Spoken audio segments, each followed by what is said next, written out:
आज उस खुदा से अनुग्रह मांगने की हमें सहायता करें, उसके मार्गों में चलने के लिए, उसके वचन के अनुसार खुद को तैयार करने के लिए, खुद को परखने के लिए आज परमेश्वर के हाथ में खुद को सौंप, उससे सहायता पाओ।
हाँ प्रभु जी, आप हमें सहायता कीजिए।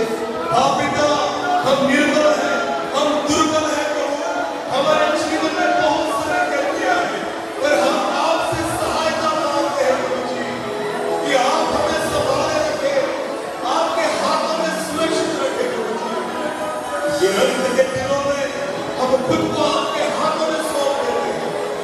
हम आपके वचनों में रहे कि हम आपके चेले बन पाए, हम आपके साथ चलने पाए, इसलिए आप हमें सहायता कीजिए।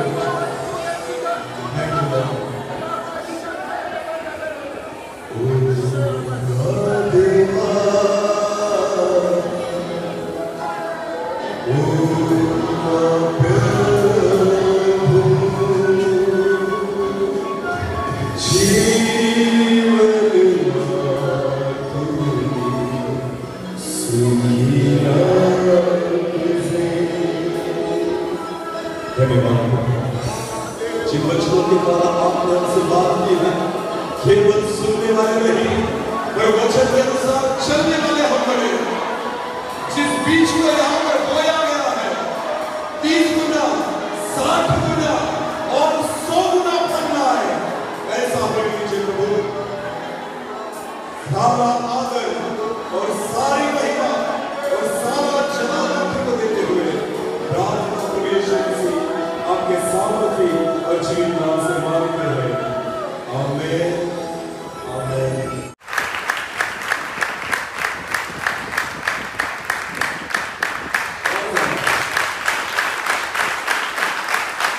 यीशु मसीह की महिमा के योग्य केवल परमेश्वर। आमीन। और सारी महिमा प्रभु को देते हुए इस समय हम परमेश्वर के वचन की ओर जाएंगे और विश्वास रखेंगे कि आज फिर एक बार परमेश्वर उसके वचन में रहकर हमसे बात करेगा। आमीन। अभी मेरी ओर देखना। हम जब मार्केट में जाते हैं, कहाँ पर?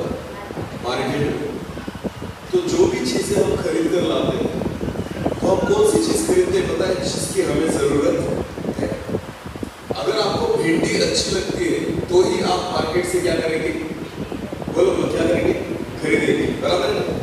मिर्ची अच्छी लगती तो ही खरीदेंगे, अगर मुझे सेब अच्छे लगते तो ही खरीदेंगे, शक्कर अगर मैं खाता हूं तो ही खरीदूंगा, बराबर है ना? यानी जिस चीज का मुझे इस्तेमाल करना है वही हम क्या कर लाते हैं? खरीद कर लाते हैं। इतना ही नहीं, हम कपड़े भी वही खरीदते हैं जो हमें पहनने हैं। हालेलुया। दुकानदार ने अगर आपको बोला बहनों कि ये साड़ी लेकर जाओ, तो आप लेकर आओगी? तो आप कौन सी साड़ी लोगी? जो आपको पसंद है। हालेलुया। जो मुझे अच्छा लगता है, जो मुझे पहनना है, जो मुझे चाहिए, तो हम ऐसी चीजों को खरीदते हैं जिसका हम इस्तेमाल करते हैं, बराबर है ना? हाँ या नहीं? ओके। पर मुझे एक बात बहुत बुरी लगती है, सारी चीजें हम जितनी खरीद कर लाते हैं ना, उसका हम बराबर इस्तेमाल करते हैं, पर एक चीज ऐसी है जिसको हम खरीद कर लाए तो है पर इस्तेमाल ही नहीं करते। एक ऐसी चीज है जिसको हम खरीद कर लाए और उसका इस्तेमाल ही नहीं करते। वो कौन सी है? जोर से बोला, बोलिए, जोर से बोलिए। यानी पता है? देखो पता है इनको। क्यों पता है? पता है आपको? क्योंकि आपको मालूम है खरीद कर तो लेकर आया हूं मैं, पर इस्तेमाल नहीं किया। शक्कर हर महीने आपको लानी पड़ती है, बराबर है? शक्कर जो है हर महीने आपको लानी पड़ती है। कपड़े हर महीने में हम खरीदते हैं, और बाइबल जो है ना 10 साल भी हो गए तो भी वही रहती है। क्यों? क्योंकि खराब ही नहीं होती, जैसे लाए थे वैसे ही पड़ी है। मैं आपको कहना चाहता हूं, अगर इसका इस्तेमाल करोगे ना, हर 5 महीने में बदलनी पड़ेगी, हर 2 महीने में बदलनी पड़ेगी, हर 6 महीने में बदलनी पड़ेगी। हालेलुया। पर इसका इस्तेमाल करते नहीं। इसलिए मैंने जब सवाल पूछा ना, तो खुद के मुंह से जवाब आया, बाइबल। बोलो क्या? बाइबल। बाकी सारी चीजों का इस्तेमाल करते हो, पर ये जो खरीदी हुई चीज है ना, जो आपको स्वर्ग तक लेकर जाएगी, इसका इस्तेमाल हम नहीं करते। आपको पता है? आज से इसका इस्तेमाल करना शुरू कर दें। आमेन। वचन में लिखा है, परमेश्वर ने एक भविष्यवक्ता को कहा, अपने मुंह को खोल। और उसने कहा, क्यों प्रभु? एक स्वर्गदूत के हाथ में एक किताब थी और स्वर्गदूत ने कहा, अपने मुंह को खोल। और उसने अपने मुंह को खोला और कहा, इस किताब को खा ले। बोलो क्या कर ले? किसको खा ले? किताब को खा ले, इसको अपनी अंतड़ियों में भर दे। कहां भर दे? अंतड़ियों में। आपको पता है बाइबल को हमें सुनना नहीं, पढ़ना नहीं, क्या करना है? खाना है। बोलो क्या करना है? खाना जो लोग खाते हैं ना, तो वो कहा जाता है पेट में। बोलो कहा जाता है? डायरेक्ट पेट में नहीं जाता, अंतड़ियों में जाता है। बोलो कहा जाता है? जाता है या नहीं? जब आप ज्यादा खाना खाते हो तो डकार आती है। बोलो क्या आती है? डकार क्या कहते हैं गुजराती में? डकार ही करेंगे। चलो डकार पता है ना आपको? ऐसा आते हैं ना, उसका कारण पता है आपको क्यों आती है डकार? जब आप खाना खाते हो तो वो खाना आपके यहां से अंतड़ियों में जाता है। वो कहा जाता है, और उसमें कुछ हवा होती है। अंतड़ियों में क्या होती है? हवा। जब खाना उस हथड़ियों में भर जाता है ना, तो हवा के लिए जगह नहीं रहती, तो क्या होता है? बोलो क्या आती है? डकार आती है। हालेलुया। समझ रहा है? वचन को अपनी हथड़ियों में इतना भर लो कि डकार भी आए ना तो वचन की ही आए। हालेलुया। बोलो क्या क्या? डकार भी आए तो किसकी आए? वचन की ही आए। इतना वचन को खाना जरूरी है। आमीन। इसलिए परमेश्वर के स्वर्गदूत ने एक नबी से कहा, अपने मुंह को खोल और इस किताब को खा ले, अपने हथड़ियों में इसको भर दे, क्योंकि यही है जो तुझे सामर्थ्य देगी। आमीन। यही है जो तुझे जीवन देगी। और आपको पता है, जितने परमेश्वर के नबी हो गए ना, जितने परमेश्वर के दास हुए हैं, जितने परमेश्वर के प्रेरित हुए हैं, जितने प्रभु यीशु मसीह के चेले थे, इन्होंने वचनों को अपनी हथड़ियों में ऐसे भर लिया था। पौलुस जब भी किसी के सामने जाकर खड़ा होता था ना, तो ऐसी वैसी बातें नहीं करता था, सीधा वचन से बात करता था। बोलो किससे बात करता था? क्योंकि उसने अपने हथड़ियों को वचन से भर दिया था। आमीन। तो जब भी किसी के साथ बात करे तो वचन ही निकलता था। आमीन। समझ में आ रहा है कुछ? इतना वचन को खाना जरूरी है। तो खरीद कर लेकर आए ना इसे, तो आज से इस्तेमाल करना भी शुरू करें। आमीन। हर साल, कम से कम हर साल एक नई बाइबल मुझे खरीदनी चाहिए। बोलो कि कौन सी बाइबल? नहीं, कम से कम एक साल में तो इसे खत्म करो खा के। हालेलुया। एक साल में तो एक बाइबल खाओ। समझ में आ रहा है? 365 दिन है। बोलो कितने दिन है? 365 दिन में एक बाइबल खाना है। तो इतना मुश्किल नहीं है। अगर रोज पढ़ोगे ना तो खा जाओगे। समझ में आ रहा है? अगले साल नहीं लेनी पड़ेगी। अरे समझ में आ रहा है? तो आज से क्या करेंगे? बाइबल पढ़ना शुरू। केवल पढ़ना नहीं, उसे तो घर जाना और एक एक पन्ना पढ़ कर ऐसे मत करना। इतना पढ़ो कि पढ़ कर बाइबल ही जो है ना वो बदलनी पड़े। आमीन। समझ लेना तुमने बाइबल खा ली। आमीन। और जिसने वचन को खा लिया ना, वो हमेशा जिंदा रहेगा। आमीन। क्योंकि प्रभु यीशु मसीह ने शैतान से कहा, हे शैतान, मनुष्य केवल रोटी से नहीं पर परमेश्वर के मुंह से निकलने वाले हर एक वचन के द्वारा जीवित रहेगा। आमीन। हमें रोटी की नहीं, किसकी जरूरत है? वचन की। बोलो किसकी जरूरत है? अगर वचन को खाओगे ना, भूख नहीं लगेगी। वचन को खाओगे, जिंदा रहोगे। वचन में लिखा है, मूसा 40 दिन परमेश्वर के साथ सिनाई के पर्वत पर था। कितने दिनों तक? डब्बा नहीं लेकर गया था, खाना नहीं लेकर गया था। आपको पता है 40 दिन मूसा का जो भोजन था ना, वो परमेश्वर का वचन था। आमीन। रोज परमेश्वर उससे बात करता था और मूसा का पेट भर जाता था। हालेलुया। 40 दिन तक ना उसको भूख लगी, ना प्यास लगी, ना नींद लगी, ना वो थका, क्योंकि उसको पता है हमेशा उन 40 दिनों तक वो किसकी आवाज को सुन रहा था? परमेश्वर की। आपको पता है परमेश्वर का वचन ऐसा है ना तो भूख लगेगी, ना प्यास लगेगी, ना नींद लगेगी, ना तो आपको सोने देगा, ना तो आपको थकने देगा। एक नई सामर्थ से भरने वाला परमेश्वर का वचन है। आमीन। जितना हो सके इसे खाओ, क्योंकि अंत के दिनों में यही है जो हमें स्वर्ग तक पहुंचाएगा। आमीन। समझ में आ रहा है कुछ? ओके, तो वचन की ओर जाना तैयार है सब? वचन की ओर जाए। ओके, छोटी सी प्रार्थना करें। अपनी आंखों को बंद करें और वचन की ओर जाएं।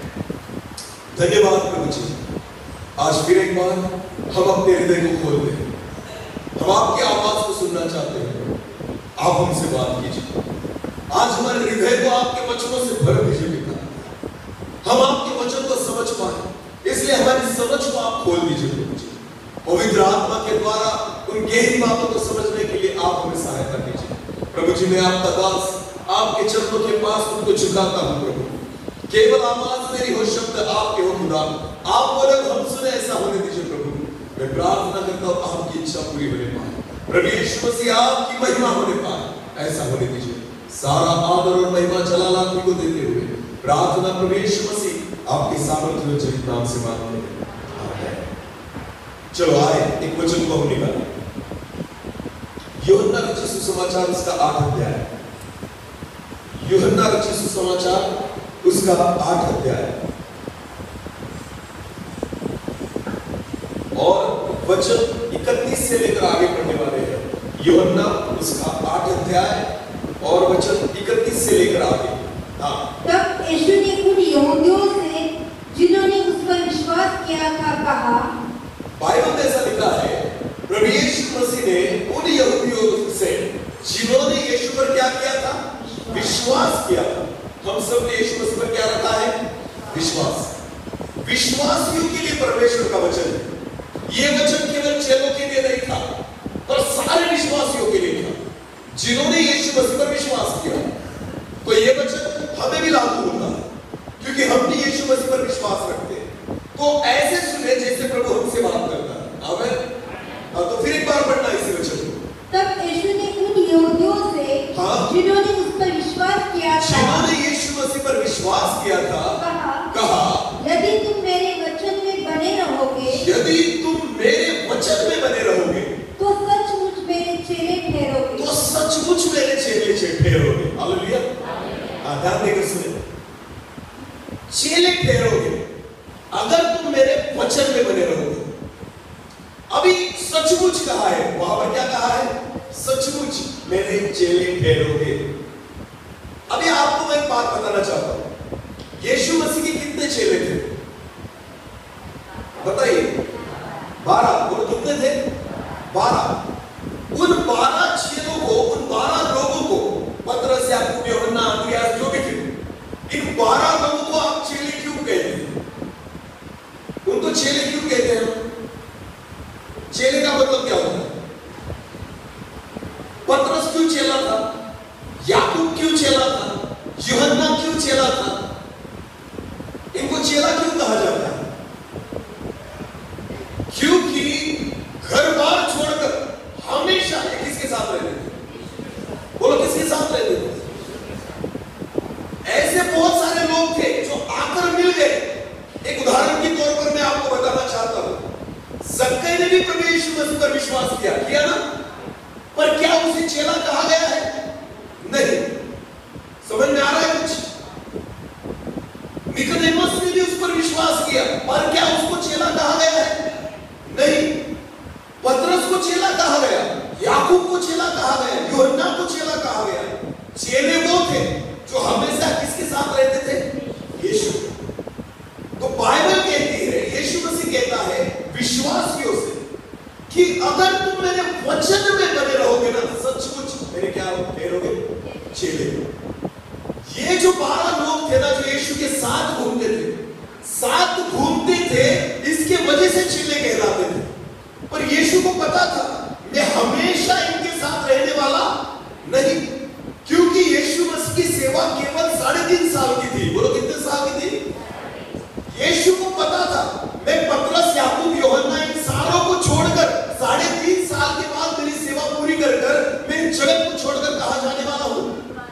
बोलो, कहां जाने वाला हूं? स्वर्ग में। तो स्वर्ग में जाने के बाद भी इनकी पहचान क्या होनी चाहिए? चेले। तब तो मैं इनके साथ नहीं रहूंगा, ना ये मेरे साथ रहेंगे, इनको अकेले रहना होगा। पर आपको पता है, यीशु को पता था मैं इनके साथ हमेशा नहीं रह सकता, और मेरा वचन हमेशा इनके साथ रहेगा। हालेलुया। मैं खुद इनके साथ नहीं चल सकता, पर मेरा वचन हमेशा उनके साथ चलेगा। आमीन। और इसलिए यीशु मसीह ने कहा, अगर तुम मेरे वचन में रहोगे ना तो मेरे चेले ठहरोगे। आमीन। समझ में आ रहा है कुछ? तो जितने लोग चाहते हैं ना कि मैं प्रभु यीशु मसीह का चेला बनूं, तो आपको किस में रहना होगा? वचन में। बोलो वचन में। वचन में जितने लोग रहेंगे वो उसके चेले ठहरेंगे, ऐसे परमेश्वर के वचन में लिखा है। आमीन। क्योंकि यीशु मसीह था, आया था और चला भी गया। और आपको पता है आज यीशु हमारे साथ है या नहीं? है या नहीं? जोर से बोले हाँ या नहीं? और जोर से। तो कहा है? चर्च में। यीशु कहा है? चर्च में। अरे बोलो ना। तो फोटो में, क्रॉस में, बड़ी बड़ी मीटिंग्स में, परमेश्वर के दास में। तो यीशु है कहां? अरे बोलो यीशु है कहां? वचन में। बोलो कहां है? अगर मुझे यीशु से रोज मिलना है तो कहां मिलना होगा? अरे बोलो वचन में। अगर मुझे यीशु से रोज बात करनी है तो कहां बात कर सकता हूं? वचन में। आमीन। ध्यान देकर सुने। समझो मैं मेरे परिवार से बहुत दूर हूं और मुझे मेरे परिवार से बात करनी है, तो मुझे किसकी जरूरत है? किसकी जरूरत है? मोबाइल की। बोलो किसकी जरूरत है? मोबाइल एक ऐसी व्यवस्था है, यहां बैठकर मैं किससे बात कर सकता हूं? परिवार से। बोलो किससे बात कर सकता हूं? अगर मुझे मेरे बेटे से, मेरी बेटी से बात करनी है ना, तो मैं क्या निकालूंगा जेब में से? मोबाइल। और सीधा डायल करके किससे बात करूंगा? मेरे बेटे से या बेटी से। आपको पता है वैसे ही अगर मुझे परमेश्वर से बात करनी है ना, तो मैं किससे बात कर सकता हूं? तो ये है मोबाइल जो परमेश्वर से कांटेक्ट करता है। आमीन। ये है वो मोबाइल जिससे मैं यीशु मसीह के साथ बात कर सकता हूं और यीशु मेरे साथ बात कर सकता है। हालेलुया। समझ में आ रहा है? अगर आप वचन में रहोगे तो वचन में लिखा है आप सचमुच उसके क्या ठहरोगे? चेले ठहरोगे। आमीन। हाँ।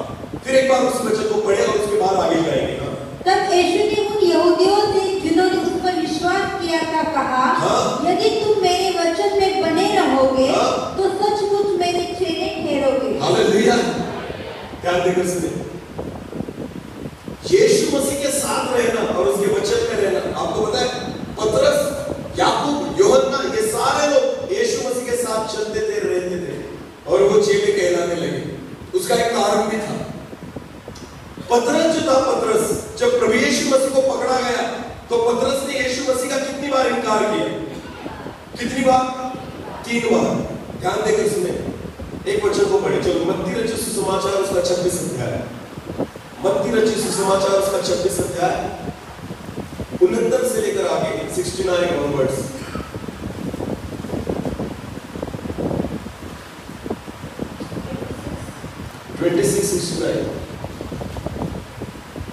पतरस बाहर आंगन में बैठा हुआ था कि एक दासी उसके पास आई और कहा। जब यीशु मसीह को पकड़ा गया था तो बाइबल में ऐसा लिखा है पतरस बाहर आंगन में बैठा था, एक दासी वहां पर आई और उसने कहा, तू भी यीशु गलीली के साथ था? तू भी यीशु गलीली के साथ था। उसने सबके सामने यह कहते हुए इनकार किया। उसने ये कहकर इनकार किया, मैं नहीं जानता तू क्या कह रही है। मैं नहीं जानता तू क्या कहती है। अभी ध्यान देकर सुनिए। ये जो दासी थी ना, इसने यीशु के साथ किसको देखा था? पतरस को। बोलो किसको देखा था? ध्यान देकर सुनिए। इस दासी ने कैसे समझा पता है आपको कि ये चेला है? क्योंकि इसने खुद यीशु के साथ किसको देखा था? पतरस को देखा था। इसलिए उसने पहचाना कि ये उसी का चेला है और इसलिए वो दासी की कहती। ध्यान देकर सुनिए, आगे समझ में आएगा आपको। दासी ने देखा था पतरस को यीशु के साथ, इसके लिए उसने बराबर रीति से उसको ढूंढ निकाला और कहा ये भी यीशु का चेला है। आगे बढ़ना। जब वो बाहर डेवढ़ी में गया तो दूसरी दासी ने उसे देखकर उनसे जो वहां थी कहा, यह भी तो यीशु नासरी के साथ था। और दूसरी दासी ने देखा और पतरस से कहा ये भी वही है, क्योंकि मैंने इसको देखा है। किसके साथ? यीशु। देखो ध्यान देकर सुनो। 2 दासियों ने पहचाना पतरस को क्योंकि उन्होंने पतरस को यीशु मसीह के साथ घूमते हुए देखा था। और आगे बढ़ना। अभी उसने शपथ खाकर फिर इनकार किया। पतरस ने फिर इनकार किया, मैं उस मनुष्य को नहीं जानता।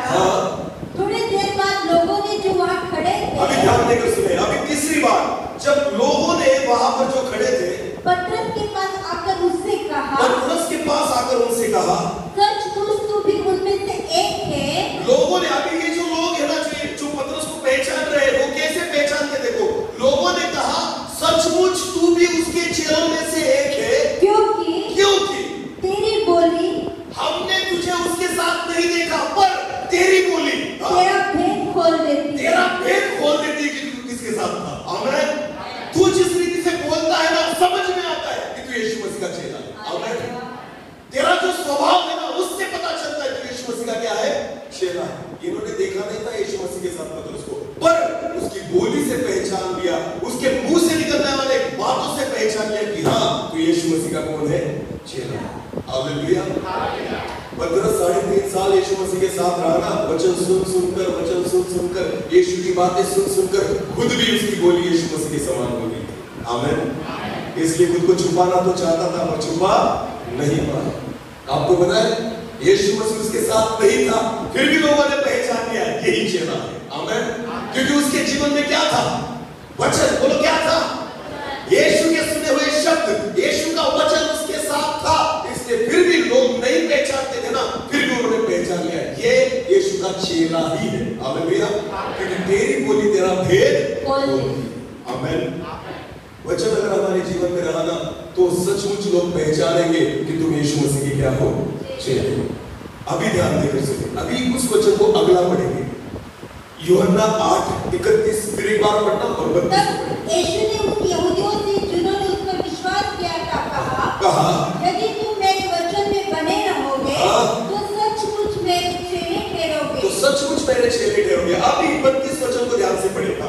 तुम सत्य को जानोगे। वचन में लिखा है, क्या लिखा है? यीशु कहता है तुम सत्य को जानोगे और सत्य तुम्हें स्वतंत्र करेगा। और सत्य तुम्हें स्वतंत्र करेगा। आमीन। सत्य को जानोगे। वचन क्या है? सत्य। बोलो वचन क्या है? अभी ध्यान देकर सुने, यीशु क्या कहता है? तुम सत्य को जानोगे और सत्य तुम्हें क्या करेगा? ओके, तो सत्य वचन है। अगर तुम वचन को जानोगे तो वचन तुम्हें क्या करेगा? स्वतंत्र। बोलो क्या करेगा?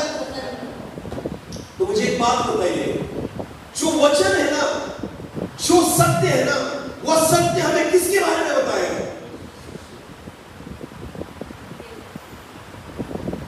फिर एक बार पढ़े उस वचन को, 32 वचन को। तुम सत्य को जानोगे। तुम सत्य को जानोगे। अभी सत्य के अलावा हम वचन देखेंगे। वचन शब्द पढ़ो वहां पर, क्या पढ़ना? क्योंकि सत्य क्या है? वचन। बोलो सत्य क्या है? अभी ध्यान देकर सुने, अगर सत्य की जगह पर हमने वचन रख दिया तो क्या होगा? हाँ फिर एक बार, तुम वचन को जानोगे। अगर तुम वचन को जान लोगे और वचन तुम्हें स्वतंत्र करेगा। तो वचन तुम्हें स्वतंत्र कर देगा। हालेलुया। तो जब वचन हम तक आएगा ना तो वचन किसके बारे में बोलेगा? हमारे। वो किसके बारे में? वो हमारे सत्य को उजागर करेगा। हालेलुया। वो हमारे जीवन में जब हम वचन को लेंगे ना, वचन को इस रीति से लो कि वो अपनी असलियत को खोल दे। हालेलुया। वो हमारी खुद की असलियत को खोल दे। इस रीति से वचन को हमें स्वीकार करना जरूरी है। आमीन। और जब आप वचन को खुद पर लोगे ना, वो आपको स्वतंत्र कर देगा। आमीन। बहुत बार वचन हम खुद पर लेते, ये तो उसके लिए था, इसके लिए था, वो पापी उसके लिए था, मेरे लिए ये वचन नहीं था, ये तो कलीसिया के लिए था, ये तो पास्टर के लिए था, ये तो उस आगेवान के लिए था, ये तो उस बहन के लिए था, ये तो मेरे लिए था ही नहीं। नहीं, वचन मेरे ही लिए था। जब सत्य को तुम जानोगे तुम स्वतंत्र हो जाओगे। वचन का सत्य हमारी असलियत को प्रकट करता है। वचन का सत्य मेरी असलियत को प्रकट करता है। इसलिए वचन से खुद की असलियत प्रकट होने दो। हालेलुया। हालेलुया। क्योंकि जब तक खुद की असलियत को तुम नहीं जानते ना, तुम स्वतंत्र नहीं हो सकते। एक वचन को पढ़े, चलो निकाले। यूहन्ना रचित सुसमाचार उसका 8 अध्याय। यूहन्ना उसका 8 अध्याय और वचन 2 से लेकर आगे पढ़े। ध्यान देकर सुनिए। भोर को वो फिर मंदिर में आया। भोर के समय यीशु मसीह मंदिर में आया। सब लोग उसके पास आए। सब लोग यीशु मसीह के पास आए और वो बैठकर उन्हें उपदेश देने लगा। यीशु उनको सिखाने लगा। तब शास्त्री और फरीसी एक स्त्री को लाए। अभी ध्यान देकर सुने। शास्त्री और फरीसी एक स्त्री को लेकर आए, एक बहन को लेकर आए, जो व्यभिचार से पकड़ी गई थी, जिसको पाप करते हुए पकड़ा गया था। और उसको बीच में खड़ा करके यीशु से कहा। और उस बहन को बीच में खड़ा करके उन्होंने यीशु मसीह से कहा, हे गुरु, यह स्त्री व्यभिचार करते पकड़ी गई है। इस स्त्री को व्यभिचार करते हुए पकड़ा गया है। बोलो कैसे पकड़ा गया है?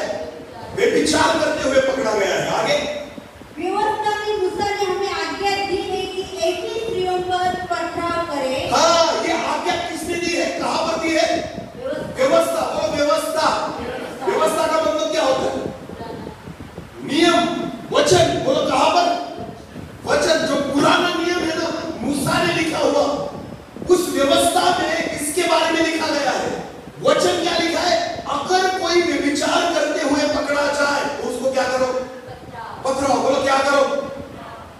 ध्यान देकर सुने, अभी इस वचन को बहुत बार का इसे सुने। एक कोई जवान लड़का कोई इधर आओ प्लीज प्लीज प्लीज प्लीज, थोड़ा एक समय के लिए, हाँ थोड़ा एक्सप्लेन करेंगे, हाँ वचन को समझिए आज। ओके, नाम क्या है? प्रतीक। ओके, ये इसका नाम है, इस ब्रदर का प्रतीक। बोलो क्या है? बुरा नहीं मानना पर एक बात करो, इसको प्रतिमा कहे। बोलो क्या कहे? समझो ये लड़की है। बोलो क्या है? मैंने बहन को नहीं बुलाया और भाई को बुलाया, और मैं इसी के द्वारा आपको वचन एक्सप्लेन करना चाहता हूँ। समझ में आ रहा है कुछ? ध्यान देकर सुनो, बस समझ लेना थोड़े समय के लिए। ये कौन है? एक स्त्री है, वे विचार करने वाली स्त्री। बोलो कौन सी स्त्री? जिसके बारे में बाइबल में लिखा है। ब्रदर आ गया हो बस यहाँ पर खड़े हो, बस ध्यान देकर सुनो। इस स्त्री को सारे शास्त्री और फरीसी लेकर आए। किसके सामने लेकर आए? यीशु के। ध्यान देकर सुने, और यीशु मसीह से उन्होंने कहा, ये जो स्त्री है ना, इसके बारे में मूसा ने वचन में लिख कर रखा है कि अगर कोई व्यभिचार करते हुए पकड़ा जाए तो उसे क्या करो? पथराव करो। ये कहां पर लिखा है? व्यवस्था में। बोलो कहां पर लिखा है? अभी ध्यान देकर सुनना, वचन के अनुसार इसको मरना जरूरी है। इन्होंने जो पढ़ा था ना, शास्त्री और फरीसी ने, जितना पढ़ा, जितना समझा, खुद के बारे में नहीं समझा। किसके बारे में समझा? व्यभिचार करने वाले के बारे में। बोलो किसके बारे में उस वचन को समझा उन्होंने? कि व्यभिचारियों को क्या करना चाहिए, अगर कोई पकड़ा जाता है ना उसको क्या करना चाहिए, ये उन्होंने मन में सोचा था। हालेलुया। जब हम वचन को पढ़ते हैं ना, अधूरा पढ़ते हैं। हम केवल दूसरों के बारे में पढ़ते हैं, हम केवल दूसरों की गलतियों के बारे में पढ़ते हैं, पर वचन को जब पढ़ना है ना, उसकी दोनों बाजुओं को पढ़ो। वचन हमसे दोनों बाजुओं में बात करता है। मूसा ने कहा था पथराव करो और मार डालो इसे, पर यीशु मसीह ने क्या कहा? फिर एक बार पढ़ना उस वचन को, फिर दोहराए। ध्यान देकर सुने। हे गुरु, यह स्त्री व्यभिचार करते पकड़ी गई है। फरीसियों ने कहा ये व्यभिचार करते हुए पकड़ी गई है। व्यवस्था में मूसा ने हमें आज्ञा दी है कि ऐसी स्त्रियों पर पथराव करें। वचन में लिखा है कि ऐसी स्त्रियों को मार डाला जाए पत्थर मारकर। अतः तू स्त्री के विषय में क्या कहता है? उन लोगों ने कहा यीशु तू बता, अभी इसके बारे में क्या करे? बोल, वचन तो तू मानता है ना, तू खुद वचन है ना, तो क्या वचन तू मानेगा? तो इसको मारेगा, इसको पथराव करा जाए। आगे बढ़ना। उन्होंने उसको परखने के लिए बात कही ताकि उस पर दोष लगाने के लिए कोई बात ध्यान कहे। देकर सुने, इस वचन को जो लेकर आए थे ना कि जो विचार करते हुए पकड़ा जाए उसको पथराव करे, आपको पता है ये वचन को किस लिए लेकर आए थे? यीशु मसीह को परखने के लिए। बोलो किसको परखने के लिए? वो खुद को नहीं परख रहे थे इस वचन के द्वारा। किसको परख रहे थे? यीशु। देखेंगे अब ये क्या करता है, देखेंगे इसको मारता है या नहीं, क्योंकि उनको इतना ही समझ में आ रहा था कि व्यभिचार करते हुए पकड़ा जाए, मार दो उसे। व्यभिचार करते हुए पकड़ा जाए, पत्थर मारकर मार डालो उसे। और यीशु को परखना चाहते थे, वचन से यीशु मसीह की परख करना चाहते हैं। आगे बढ़ना। परंतु यीशु झुककर उंगली से भूमि पर लिखने लगा। यीशु झुककर लिखने लगा। तब जब वे उससे पूछते ही रहे तो उसने सीधे होकर उनसे कहा, यीशु उठा और उसने कहा, तुम में जो निष्पाप हो, हाँ? वही पहले उसको पत्थर मारे। यीशु ने ऐसा कहा पत्थर मत मारो, ऐसा यीशु ने ऐसा कहा उसे पत्थर मत मारो? अरे बोलो हाँ या नहीं? यीशु ने बिल्कुल नहीं कहा। यीशु ने ऐसे कहा ही नहीं कि इसको पत्थर मत मारो, क्योंकि यीशु वचन को पूरा करना चाहता था। हालेलुया। वो कहता है मैं व्यवस्था को रद्द करने के लिए नहीं, पूरी करने के लिए आया। आमीन। उसने मूसा की एक भी व्यवस्था को अपूर्ण नहीं किया, उसने पूरा किया है। हालेलुया। यीशु मसीह ने उन लोगों को नहीं कहा कि इसको मत मारो। यीशु ने क्या कहा? उन्होंने पत्थर मारना है जिन्होंने कोई पाप नहीं किया। हालेलुया। समझ में आ रहा है? ये तो एक बाजू है कि व्यभिचार करने वालों को पत्थर मारो, ये वचन की एक बाजू थी, पर पत्थर कौन मारे ये कौन सिखाएगा? पत्थर मारने की जिम्मेदारी किसकी है? ये कौन सिखाएगा? पत्थर मारने की योग्यता किसकी है? ये कौन सिखाएगा? आपको पता है, यही तो भेद है वचन का जो हमें समझना जरूरी है। आमीन। यीशु मसीह ने उनको कहा कि इसको पत्थर मारने से पहले खुद को जांचो वचन के द्वारा, क्या मैं निर्दोष हूं? तब जाकर मैं इसको पत्थर मार सकता। हालेलुया। आए थे किसको परखने के लिए? और यीशु ने काम लगा दिया उनको। अभी किसको परखने लगे? खुद को। बोलो किसको परखने लगे? ये तो बाजू में रह गई, जिसको मारने लाए थे ना ये साइड में हो गई। ये लोग किसको परखने लग गए?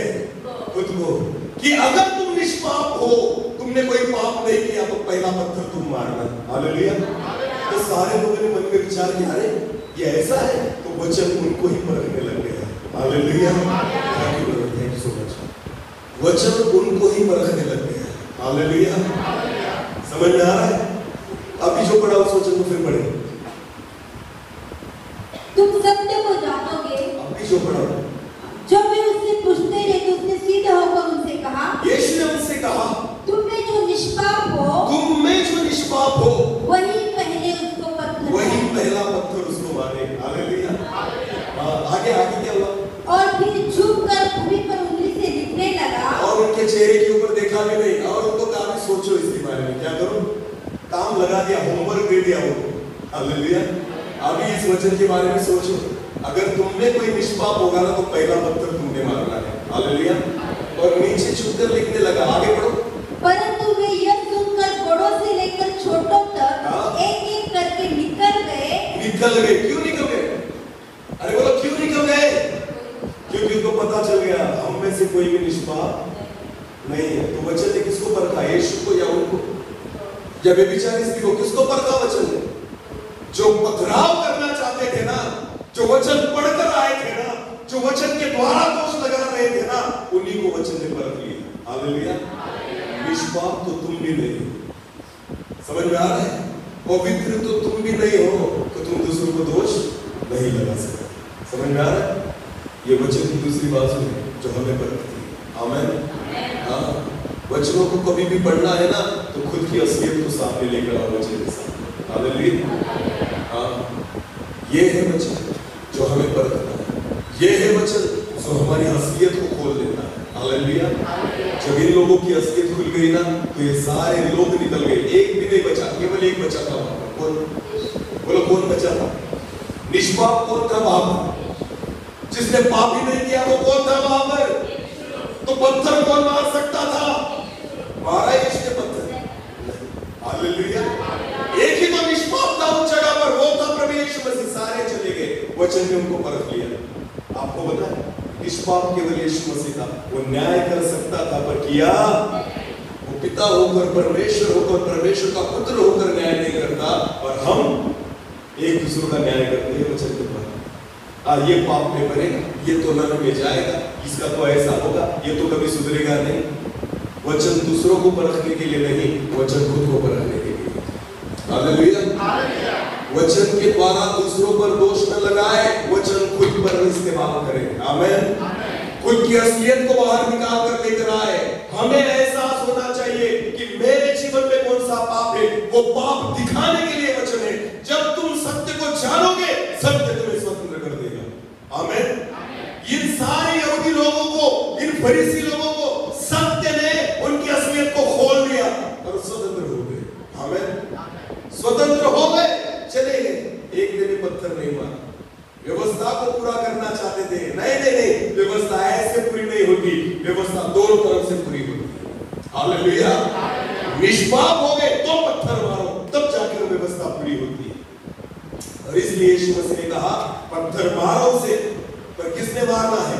जिसने कोई पाप नहीं किया, तब जाकर व्यवस्था को हम पूरी कर सकते हैं। हालेलुया। एक वचन को पढ़े चलो, पहले कुरिन्थियों की पुस्तक, उसका 11वां अध्याय।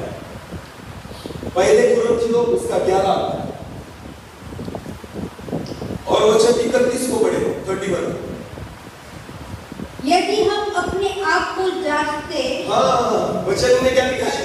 यदि हम अपने आप को जांचते तो दंड न पाते, तो दंड न पाते। आमीन। ध्यान देकर सुने, कितना सुंदर वचन है। यदि हम अपने आप को जांचते तो क्या न पाते? दंड न पाते। अभी मेरी ओर देखिए, बाइबल में मनुष्य को पहली शिक्षा कहां पर हुई? पहला दंड कहां पर हुआ? मनुष्य को।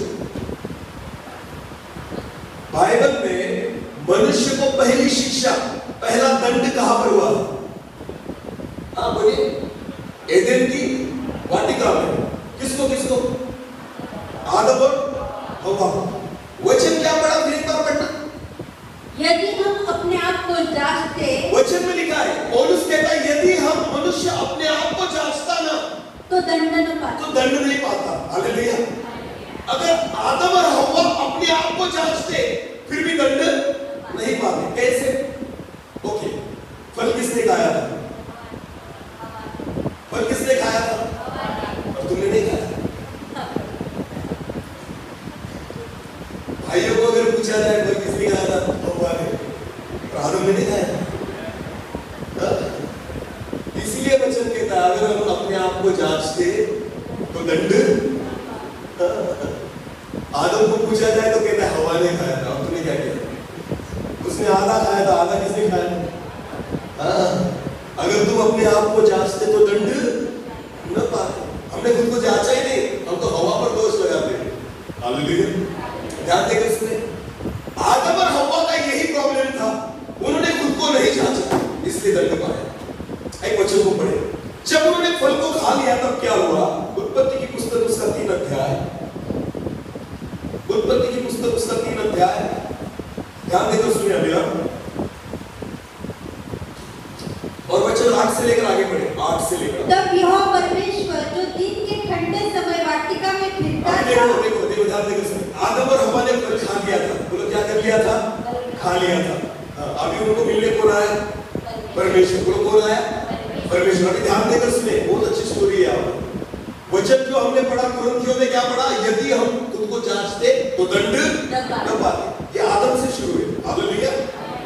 जब आदम और हव्वा ने फल को खा लिया तब क्या हुआ? फिर पढ़ना उस वचन को। तब यहोवा परमेश्वर जो दिन के ठंडे समय वाटिका में फिरता था, उसका शब्द उसको सुनाई दिया।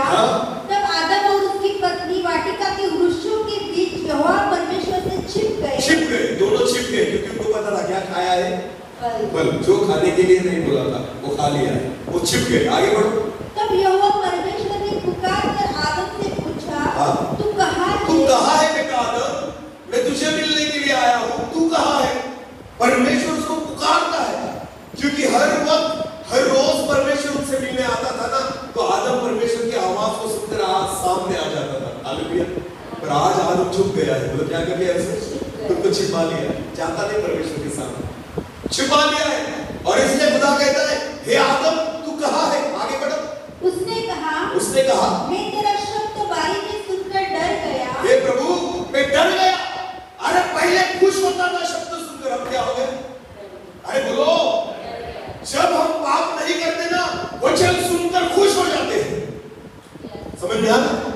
पर जब पाप करने लगते तो डर जाते हैं। बोलो क्या होता है? इसको क्यों बुलाया? हालेलुया। समझ में आ रहा है? फिर एक बार पढ़े उस वचन को। तब यहोवा परमेश्वर ने पुकार कर आदम से पूछा, तू कहाँ है? उसने कहा, मैं तेरा शब्द बारीकी सुनकर डर गया। अरे पहले जब तू पाप में नहीं था ना, मेरी आवाज को सुनकर खुश हो जाता था, पर आज क्या हो गया? डर गया। बहुत सारे विश्वासियों का यही है, जब पाप नहीं होता ना हमारे जीवन में वचन खुशी से सुनते हैं। आमीन। और जब पाप हमारे जीवन में होता तो सुनकर डर जाते, सुनना नहीं चाहते, परमेश्वर के वचन के लिए कान को बंद कर देते हैं। क्यों? क्योंकि पाप हमारे जीवन में आ गया। आदम के जीवन में भी जब पाप आया ना, डर गया उसी आवाज को, जिस आवाज को रोज सुनता था, पर आज डर गया। आगे बढ़ो। क्योंकि मैं नंगा था, इसलिए छिप गया। उसने कहा, किसने तुझे बताया कि तू नंगा है? जिस वृक्ष का फल खाने को मैंने तुझे मना किया था, क्या तूने उसका फल खाया? परमेश्वर को डाउट आ गया, इन्होंने क्या खाया? जिस फल को मैंने नहीं खाने को बोला था आदम, बेटा तूने उस फल को खा लिया। अभी आगे बढ़ना। आदम ने कहा, अभी देखो आदम क्या करता है, देखो खुद को नहीं परख रहा। आदम खुद को परखता नहीं, वो कहता ही नहीं कि मैंने खाया। वो क्या कहता है? आगे सुनो। जिस स्त्री को तूने मेरे संग रहने को दिया है। आदम बोलता है, हे प्रभु मैंने नहीं खाया, मैंने नहीं खाया। जिस स्त्री ने किसने दी? किसने? फिर एक बार पढ़े उस वचन को। जिस स्त्री को तूने, जिस स्त्री को तूने मेरे संग रहने को दिया है, मेरे संग रहने को दिया ना, उसी ने उस वृक्ष का फल मुझे दिया। उसने मुझे दिया है, मैंने नहीं खाया। हालेलुया। तो गलती किसकी है? आदम के अनुसार गलती किसकी है?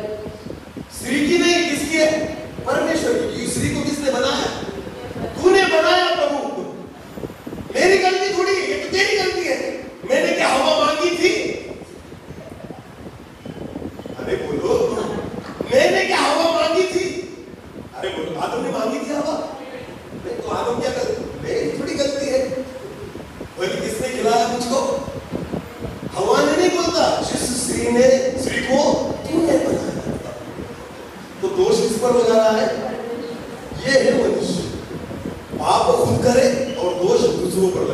ये तो इतना बड़ा पापी था आदम कि दोष डायरेक्ट किस पर लगा रहा है? हवा पर भी नहीं, अपनी पत्नी पर भी नहीं, किस पर? परमेश्वर पर। तूने दी थी ना, मैंने थोड़ी मांगी थी, ये तो तेरी इच्छा थी कि तूने मुझे दे दिया हवा को, वरना मैं खाता। खुद को परखा उसने, खुद को परखा कि मैंने खाया है, बोला नहीं आदम ने। हाँ मैंने गलती की, नहीं कहा उसने। हाँ मैंने पाप किया, कबूल नहीं किया उसने। वो कहता है तूने दी थी वो पत्नी, किसने बोला था देने के लिए? अच्छा भला अकेला था मैं, तुझे क्या प्रॉब्लम था? तूने दे दी हवा मुझे। अरे वाह, उल्टा चोर, उल्टा चोर कोतवाल को डांटे। ये जो है ना कहावत, ये इस पर लागू होती है। जिसने अच्छा करना चाहा, जिसने भला करना चाहा, उसी परमेश्वर को आदम कहते तूने दी थी वो पत्नी, ये हवा, उसने मुझे खिलाया इसलिए मैंने। फिर पढ़े उस वचन, जिस स्त्री को तूने मेरे संग रहने को दिया है, हे प्रभु जिस स्त्री को तूने मेरे संग रहने को दिया, उसी ने उस वृक्ष का फल मुझे दिया, उसी ने उस वृक्ष का फल मुझे दिया और मैंने खाया। और मैंने खाया। कितना भोला है ना, मैं इतना भोला हूँ, उसने दिया और मैंने, मेरी गलती थोड़ी है, मैंने खुद थोड़ी खाया, ये तो तेरी बनाई हुई रचना है, ये तो तेरा किया धरा है सब। हे प्रभु मैं नहीं, तेरी गलती। इसीलिए वचन में लिखा है अगर खुद को परखते तो दंड नहीं पाते। समझ में आ रहा है? आदम ने खुद को नहीं पकड़ा, चलो ठीक है, आदम बिगड़ा हुआ था। बोलो आदम क्या था? आदम क्या था? आज भी आदम क्या है? तुम बहुत अच्छी हो ना, तो आगे बढ़ो वचन को। तब यहोवा परमेश्वर ने स्त्री से कहा, अभी परमेश्वर को लगा कि ये आदम नहीं सुनता, ये आदम सुनने के लिए तैयार नहीं, तो परमेश्वर ने किससे कहा? अरे बोलो बहनों, बोलो। स्त्री से हवा से कहा। अभी बहनों के पास आया परमेश्वर और उसने कहा हवा तुमने क्यों खाया? वो तो कह रहा है कि तूने बनाया और उसको दे दिया और मैंने खाया, उसने तो मुझ पर दोष लगा दिया। इसलिए परमेश्वर सीधा किसके पास आ गया? हवा के पास। फिर पढ़ना उस वचन को। तब यहोवा परमेश्वर ने स्त्री से कहा, स्त्री से कहा तूने यह क्या किया है? तूने क्यों इस फल को खाया? तूने ये क्या किया? स्त्री ने कहा, स्त्री ने कहा सर्प ने मुझे बहका दिया। मैंने थोड़ी खाया, मुझे किसने बहकाया? सांप ने मुझे बहकाया, तब मैंने खाया। तब मैंने खाया। वाह रे वाह, इसकी टोपी उसके सर। खुद की गलती कबूल करने के लिए तैयार, खुद की गलतियों को मानने के लिए तैयार। और इसलिए पौलुस कहता है खुद को जांच लेना तो दंड न पाए। समझ में आ रहा है? अगर आदम और हव्वा के पापों को मान लेंगे ना, हाँ प्रभु मुझसे गलती हुई, मैं विश्वास के साथ कहता हूँ वो इतना दयालु परमेश्वर है ना, उनको एदेन से बाहर नहीं निकालता। और आज भी हम कहाँ पर होते, ये मीटिंग की जरूरत ही नहीं पड़ती। समझ में आ रहा है? ये जो पसीना आ रहा है ना, वो पसीना नहीं निकलता। ये जो फैन लगे हुए ना, इसकी जरूरत नहीं पड़ती, क्योंकि हम कहाँ रहते? एदेन में। बोलो कहाँ रहते? हाँ, ये सारे पापों का किया धरा है जो पसीना निकल रहा है। ये हमारे पाप है जो हम भुगत रहे हैं। क्यों? क्योंकि मनुष्य का ये स्वभाव है कि खुद की गलतियों को मानता। आदम ने कहा तूने दी थी ये पत्नी, उसने खिलाया, और पत्नी कहती है सांप ने बहकाया, उसने खिलाई, इसलिए मैंने खाया। किसने बोला था सांप के साथ बातचीत करने के लिए? बहनों ध्यान देकर सुनो। क्या पता चलता है आपको इस वचन से? हवा को किसने बहकाया? सांप ने। बोलो किसने बहकाया? कैसे बहकाया? क्या कर रहा था हवा के साथ सांप? बातचीत। ये आपका बिग पॉइंट है। बोलो क्या है? स्त्रियों की कमजोरी। बोलो क्या है स्त्रियों की? कोई भी मिला उससे लग गए बातचीत कर रहे हैं। अगर कोई नहीं मिला ना तो सांप भी चलता है। केवल बोलने वाला होना चाहिए।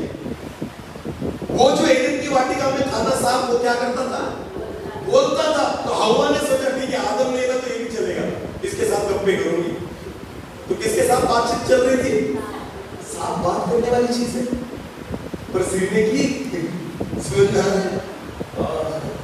पानी भरने के लिए नल पर निकल गई ना, 2 घंटे लौटती नहीं घर पर।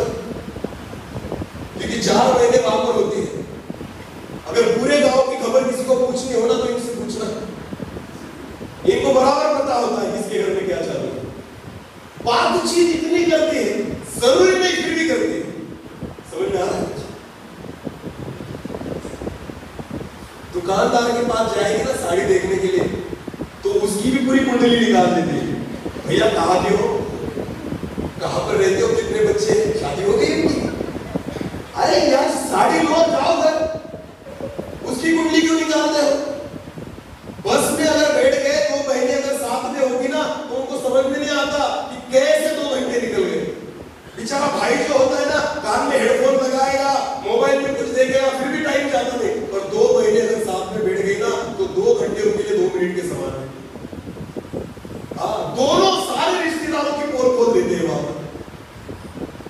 हालांकि दोनों एक दूसरे को जानते नहीं रहे, फिर भी सब कुछ बता देते।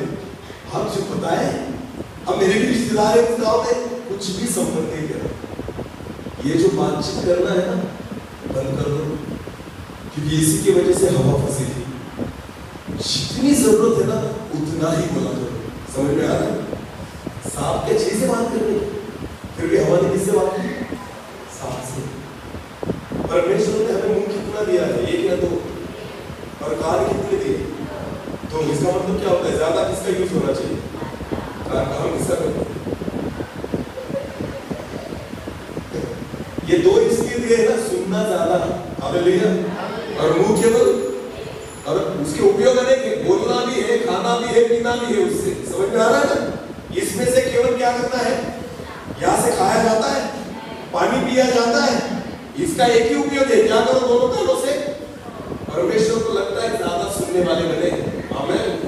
हाँ, और बोलना क्या करो? कम करो। हालेलुया। सांप ने बहकाया, किसने बोला था तुझे सांप के साथ बात करने को? सांप से भी दोस्ती कर ली तो बहकाएगा ना? समझ में आ रहा है कुछ? ना हव्वा ने उनके पापों को माना, ना आदम ने उनके पापों को माना। और इसलिए पौलुस कहता है, अगर खुद को परखते तो दंड न पाओ। फिर पढ़े उस वचन को, पहले कुरिन्थियों 11:31। यदि हम अपने आप को जांचते, इसलिए पौलुस कहता है, यदि मनुष्य अपने आप को जांचता तो दंड नहीं पाता। आमीन। आदम और हव्वा खुद को जांचते कि हाँ मैंने पाप किया है प्रभु, हव्वा कहती हाँ मैंने पाप किया है प्रभु, बस इतना ही कहो, फिर भी खुदा माफ कर देगा। आमीन।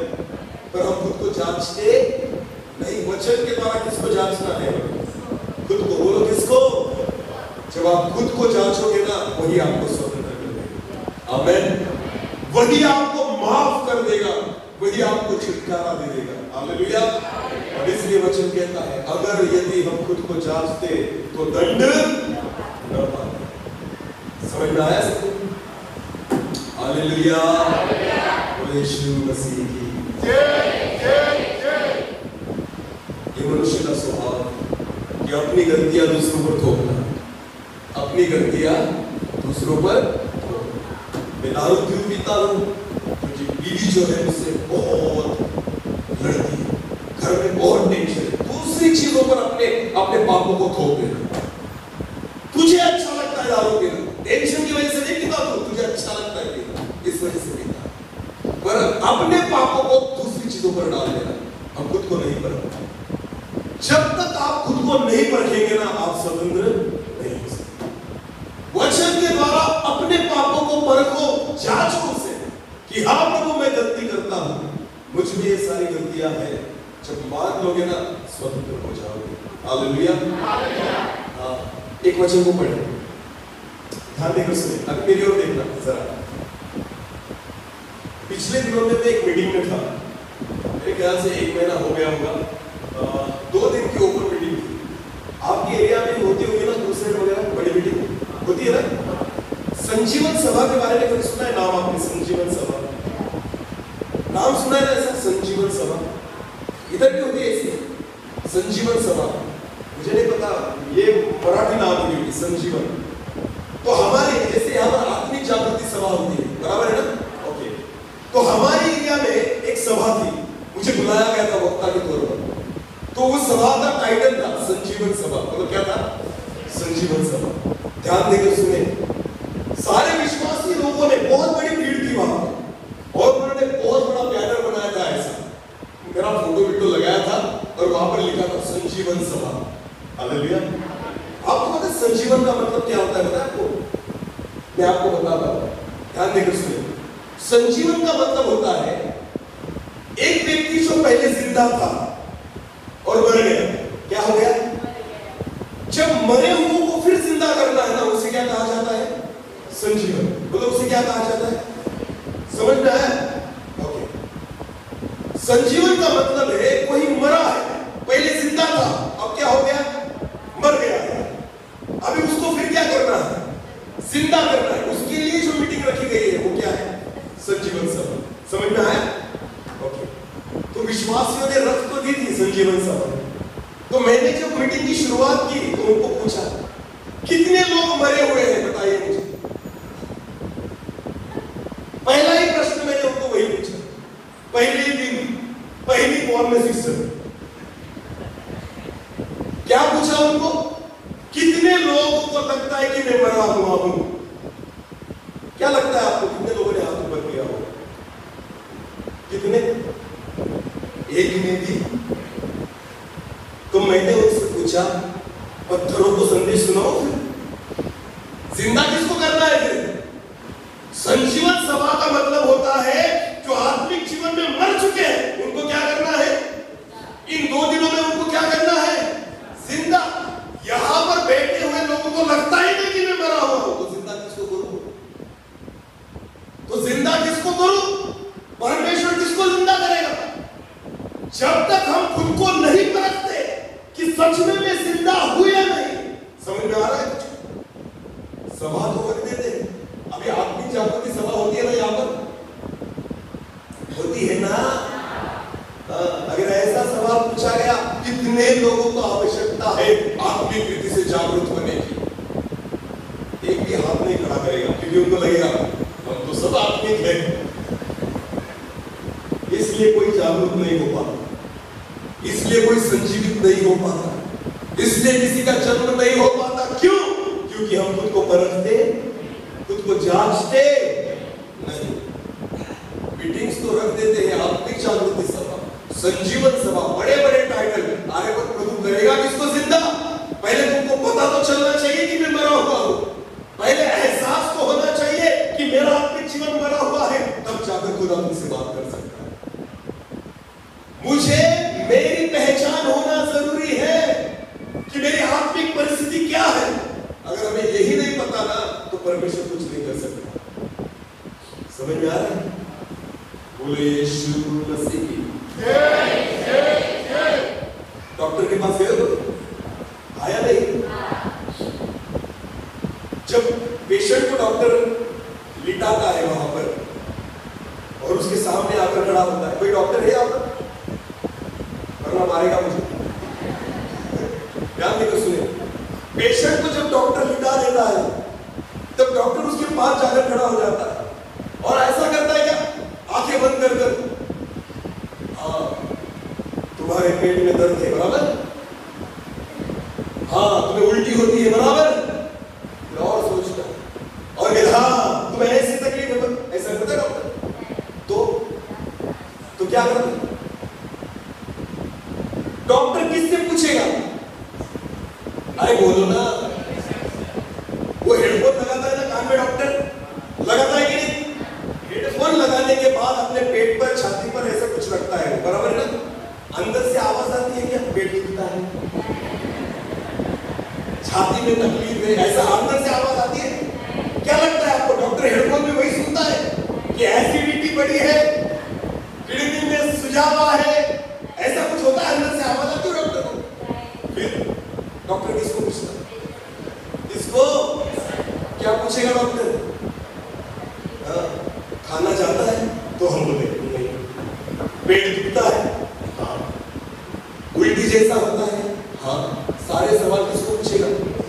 पेशेंट को बोलो, किसको पूछेगा? तब जाकर डॉक्टर को पता चलता है इसको बीमारी क्या है। हालेलुया। तो सारे जवाब किसको देने पड़ते हैं? अरे बोलो ना। और पैसे कौन लेता है? जवाब किसने दिए और पैसे किसने खाए?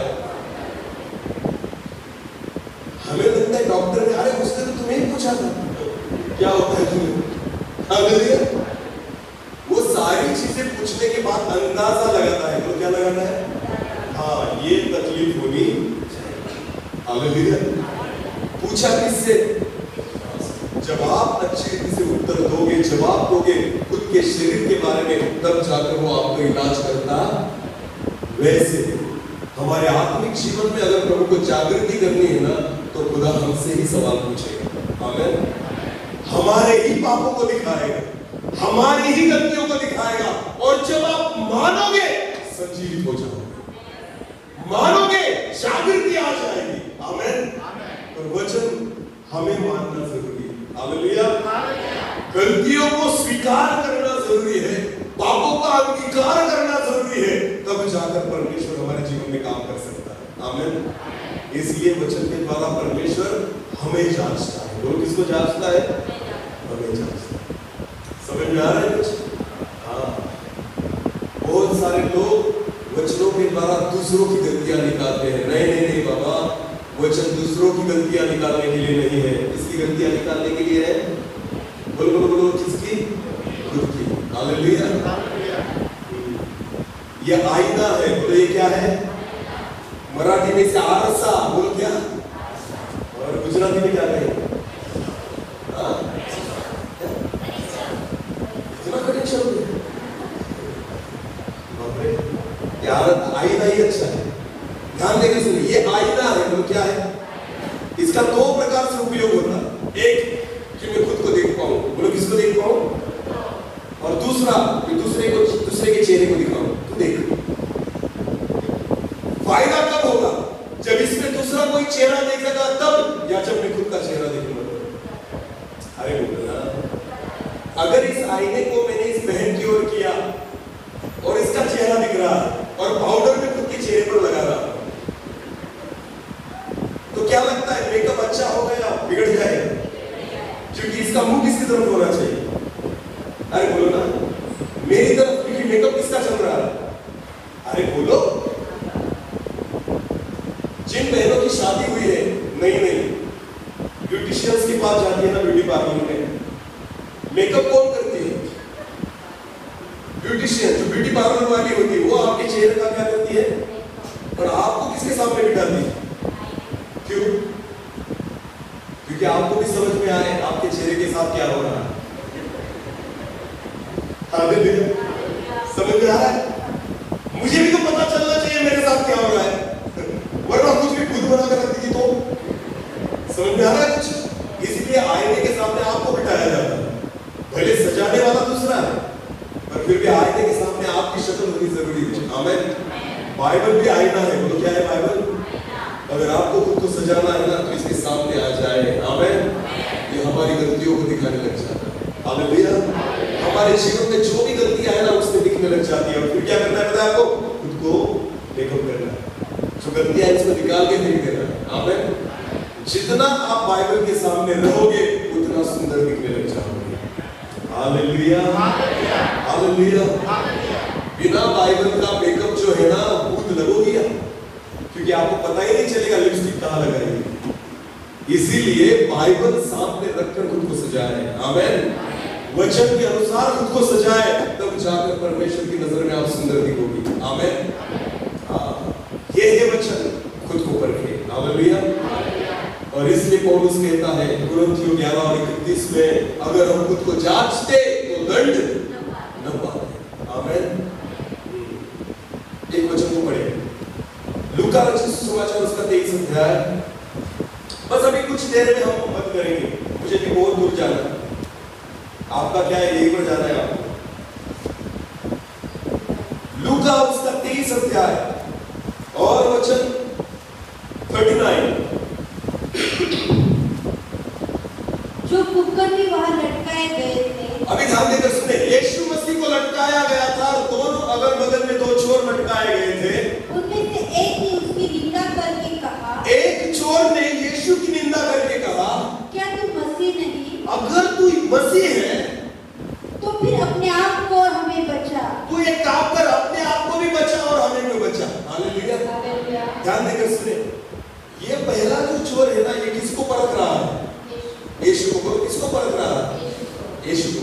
अगर तू मसीह है, अगर तू पुत्र है परमेश्वर का, अगर तू खुद को मसीह कहता है ना, तो तुझको भी बचा और मुझको भी बचा।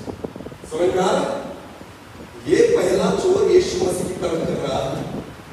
वो कहता है अगर तुझ में सामर्थ है ना, तो मुझको बचा के दिखा और खुद को भी बचा के दिखा। आगे बढ़ो। इस पर दूसरे ने उसे डांट कर कहा, पर दूसरे चोर ने पहले चोर को डांट कर कहा, क्या तू परमेश्वर से भी नहीं डरता? अरे तू परमेश्वर से भी नहीं डरता? तू भी तो वही दंड पा रहा है। और हम तो न्यायानुसार दंड पा रहे हैं। हम न्याय के अनुसार दंड को पा रहे हैं। हालेलुया।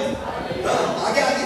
क्योंकि हम अपने कामों का ठीक फल पा रहे हैं। ठीक फल पा रहे हैं। हमने जो पाप किए ना उसका यही फल था। हालेलुया। किसको जांच रहा है? खुद को। ये चोर किसको जांच रहा है? खुद को, अपने पापों को। और पहला चोर किसको जांच रहा है? यीशु को। बोलो किसको? अरे विश्वास करो, इधर देखो।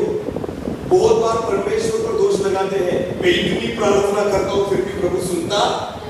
अरे पहले उनके पापों को तो देखो। क्यों तुम्हारी प्रार्थना सुने परमेश्वर? जब तुम्हें जरूरत पड़ती है तो किसको याद करते हो? अरे बोलो ना, ध्यान देकर सुनना। परमेश्वर की याद कब आती है? सुख में या दुख में?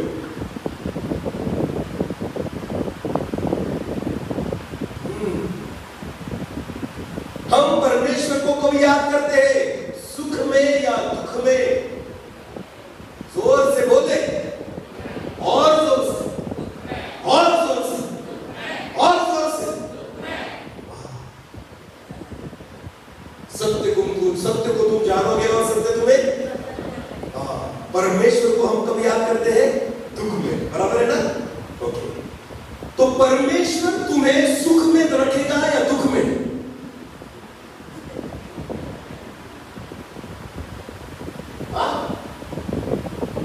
परमेश्वर ने हमें सुख में रखना चाहिए या दुख में?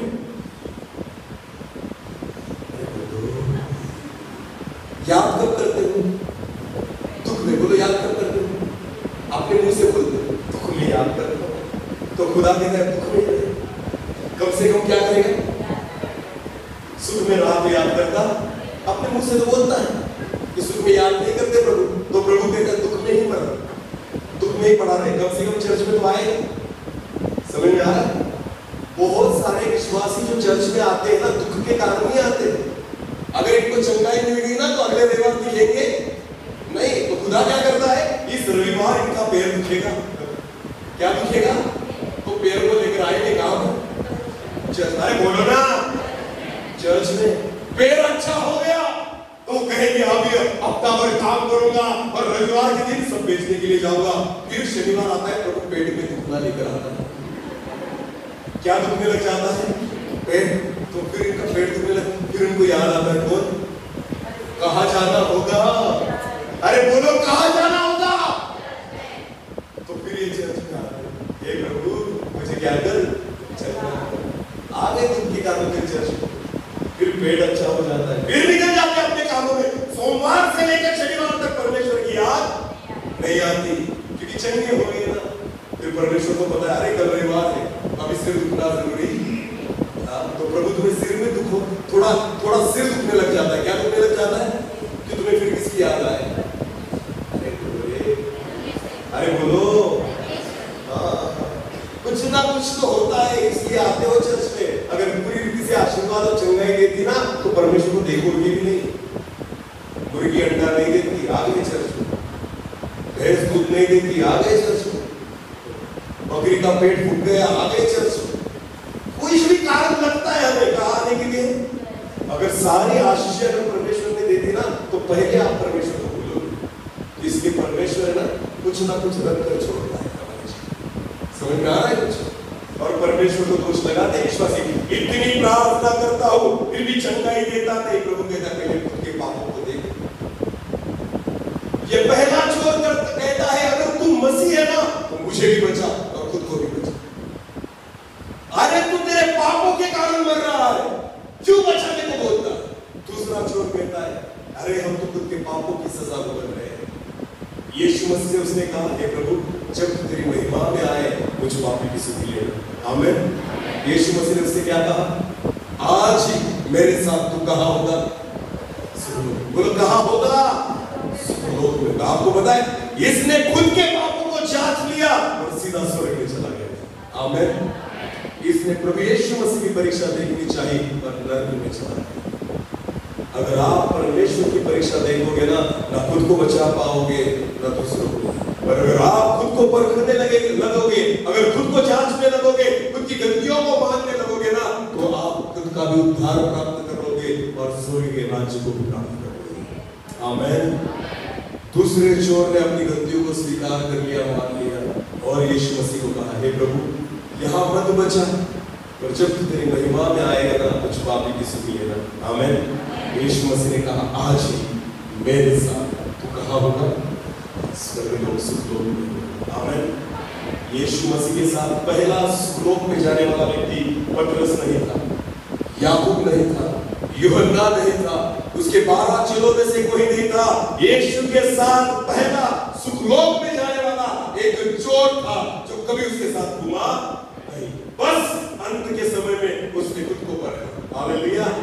खुद को जांचा, यीशु मसीह के सामने खुद को एक पश्चाताप के साथ खड़ा कर दिया और आपको पता है कहां निकल गया? सुखलोक। बोलो कहां निकल गया? सुखलोक। खुद को जांचिए। आमीन। क्योंकि वचन में लिखा है सत्य को तुम जानोगे और सत्य तुम्हें स्वतंत्र करेगा। ये सत्य तुम्हारे ही जीवन के बारे में होगा। आमीन।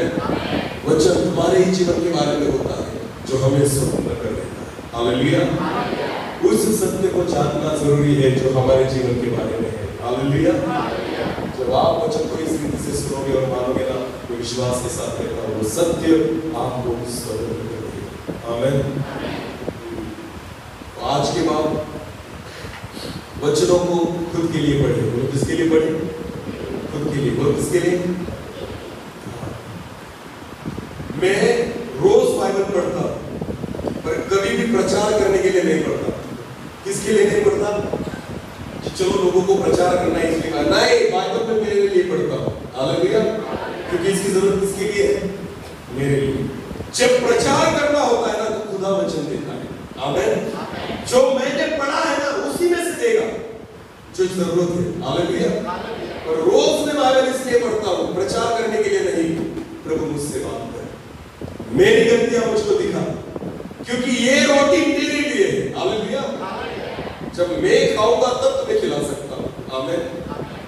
जितनी बहनें यहाँ पर बैठी है ना घर पर खाना बनाती हो ना तुम, अरे हाय नहीं, फिलिप ब्रदर के घर पर हम रुके हैं ना, बहुत टेस्टी खाना बनाया था वहां पर कल, और विश्वास करता हूं आज भी मिलेगा। विश्वास से बोला है ब्रदर तो मिलेगा। हालेलुया। बहनें जब खाना बनाती पहले क्या करते हैं आपको? जब उन्होंने समझो मटन बनाया तो थोड़ा सा सबसे पहले कौन टेस्ट करेगी? कौन करता है टेस्ट? सबसे पहले टेस्ट कौन करता है? जो खाना बनाता है। हालेलुया। पहली टेस्ट वही करते हैं, उसके बाद आपको खिलाएंगे। समझ में आ रहा है? वैसे ही वचन का प्रचार करने से पहले एक दास को खुद वचन को टेस्ट करना पड़ता है। समझ में आ रहा है कुछ? अगर मैं खुद वचन को नहीं खाता ना आपको नहीं खिला पाऊंगा। समझ में आ रहा है? तो वचन पहले किसके लिए? मेरे लिए। बोलो किसके लिए? भले मैं प्रचार करता हूं फिर भी पहली टेस्ट मुझे लेनी है। पहले मुझे चखना होगा फिर जाकर आपको खिला सकता हूं, क्योंकि ये मेरे लिए भी उतना ही जरूरी है। आमीन। ये मुझे भी समझना जरूरी है, मेरी गलतियां भी मुझे इसमें दिखनी जरूरी है, क्योंकि जब तक हम सत्य को न जानेंगे वो हमें स्वतंत्र नहीं करता। हालेलुया। समझ में आया सब? ओके। तो अपनी गलतियां दूसरों पर मत थोपे, अपने आप को जांचे। आमीन। आदम के समान मत करना कि तूने जिस स्त्री को दिया था उसने खिलाया। हव्वा के समान मत करना, सांप ने मुझे बहका दिया। नहीं, अपनी अपनी गलतियों को मान लो, दंड नहीं पाओगे। हालेलुया। वचन को स्वीकार कर लो, दंड नहीं पाओगे। अपनी गलतियों का अंगीकार कर लो, दंड नहीं पाओगे, क्योंकि हम अंत के समय में आ चुके हैं। आमीन। अब दूसरों की गलतियां मत निकालो, अब खुद की गलतियों को देखना शुरू करो। आमीन। समझ में आया सब? हाँ, इतना टाइम नहीं है हमारे पास कि दूसरों की गलतियां निकालें। आज हमारे पास तो उतना ही वक्त है कि हम खुद को सुधार सकें, हम खुद की गलतियों को सुधार सकें। समझ में आया? पहले खुद को सुधारो, उसके बाद दूसरों को सुधारो। यहाँ पर हम बिगड़े पड़े हैं और दूसरों को सुधारने चले। समझ में आ रहा है? तो वचन हमारे लिए, आमीन। तो वचनों को इस रीति से स्वीकार करें, ये वचन आपको समृद्ध कर देगा। हालेलुया। अपनी आंखों को बंद करेंगे, इस समय हम प्रार्थना करें। हर एक व्यक्ति अपनी आंखों को बंद करें और हम प्रार्थना करें। परमेश्वर की उपस्थिति में हम उसके साथ जुड़े। आज खुदा ने हमसे बात की, केवल सुनने वाले नहीं और वचन के अनुसार हम चलने वाले नहीं। ऐसा हर एक व्यक्ति अपनी आंखों को बंद करें। Thank you.